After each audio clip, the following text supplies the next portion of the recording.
उत्तर प्रदेश में मानसून सत्र का आज दूसरा दिन। वहीं सपा सरकार की नीतियों के विरोध में धरना प्रदर्शन कर रही है। सपा के प्रदर्शन और धरने को सरकार के बलपूर्वक रोकने को लेकर बहुजन समाज पार्टी की राष्ट्रीय अध्यक्ष मायावती ने बीजेपी पर तल्ख टिप्पणी की है।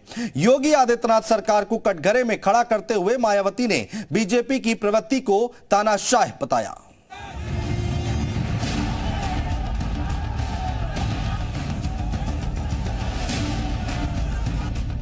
मायावती का योगी सरकार पर निशाना, बबुआ को मिला बुआ का साथ। मायावती के ट्वीट का क्या है संदेश?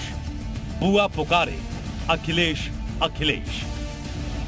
बीएसपी की मुखिया मायावती योगी आदित्यनाथ सरकार की नीतियों के विरोध में समाजवादी पार्टी के साथ खड़ी नजर आ रही है। मायावती ने सरकार की कथित जन विरोधी नीतियों के खिलाफ विपक्ष को धरना प्रदर्शन करने की अनुमति न देने को बीजेपी सरकार की तानाशाही बताया। मायावती ने आज 3 ट्वीट करके बीजेपी पर बड़ा हमला बोला। अपने पहले ट्वीट में मायावती ने लिखा, विपक्षी पार्टियों को सरकार की जन विरोधी नीतियों व उसकी निरंकुशता तथा जुल्म जाति आदि को लेकर धरना प्रदर्शन करने की अनुमति नहीं देना भाजपा सरकार की नई तानाशाही प्रवृत्ति हो गई है। साथ ही बात बात पर मुकदमे व लोगों की गिरफ्तारी एवं विरोध को कुचलने की बनी सरकारी धारणा अति घातक है। अपने दूसरे ट्वीट में मायावती ने इलाहाबाद यूनिवर्सिटी में फीस वृद्धि को लेकर छात्रों के आंदोलन का जिक्र किया और इस मुद्दे पर सरकार को घेरा। मायावती ने लिखा, इलाहाबाद विश्वविद्यालय द्वारा फीस में एक मुश्त भारी वृद्धि करने के विरोध में छात्रों के आंदोलन को जिस प्रकार कुचलने का प्रयास जारी है वह अनुचित व निंदनीय है। यूपी सरकार अपनी निरंकुशता को त्याग कर छात्रों की वाजिब मांगों पर सहानुभूति पूर्वक विचार करे। अपने तीसरे ट्वीट में मायावती ने बीजेपी पर निशाना साधते हुए लिखा, महंगाई, गरीबी, बेरोजगारी, बदहाल सड़क, शिक्षा, स्वास्थ्य व कानून व्यवस्था आदि के प्रति यूपी सरकार की लापरवाही के विरुद्ध धरना प्रदर्शन नहीं करने देने व उन पर दमन चक्र के पहले भाजपा जरूर सोचे कि विधान भवन के सामने बात बात पर सड़क जाम करके आम जनजीवन ठप करने का उनका क्रूर इतिहास है।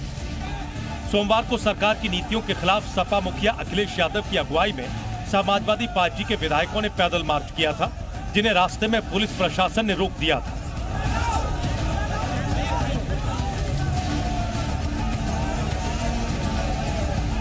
मायावती के बीजेपी पर निशाना और सपा के प्रति नरमी वाले ट्वीट को लेकर सियासी अफवाहों का बाजार गर्म है। सियासी पंडितों का मानना है कि मायावती का ये ट्वीट अखिलेश के लिए साथ आने का एक संदेश भी हो सकता है।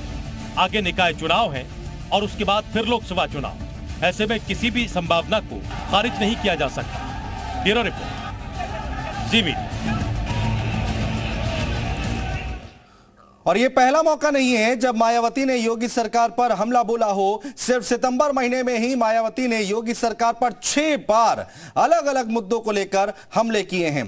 कब कब किया वो हम आपको बता रहे हैं। 19 सितंबर 2022 की बात करें तो गरीबी बेरोजगारी को लेकर हमला किया। इसके बाद 15 सितंबर 2022 को लखीमपुर कांड को लेकर हमला किया।